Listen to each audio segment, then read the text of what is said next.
Laisse-moi te poser une question et surtout réponds-y honnêtement. Quand tu fais une faute en match, qu'est-ce que tu te dis dans ta tête? Et moi, je vais être honnête avec toi, je me disais ce genre de truc. T'as pas de revers, t'es nul à la volée, t'as encore fait cette faute de merde, t'es pas fait pour la compétition, pourquoi tu continues à faire des matchs?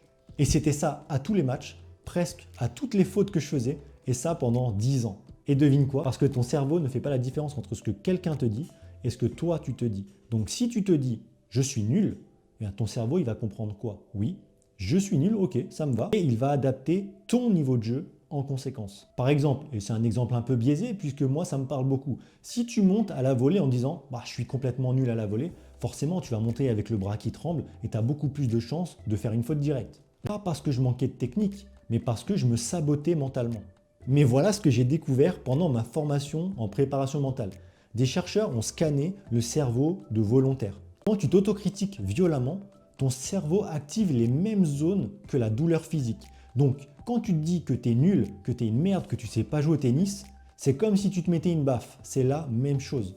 Pire, cette autocritique va activer ton système de stress et ton corps va libérer du cortisol, qui est l'hormone responsable du stress. Résultat, ce cortisol va bloquer ton relâchement, ta lucidité, ta prise de décision.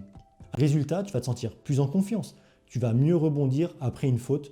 Bref, tu prendras plus de plaisir en match tout simplement. C'est pas du développement personnel, c'est de la biologie et ça a été démontré par des dizaines et des dizaines d'études scientifiques.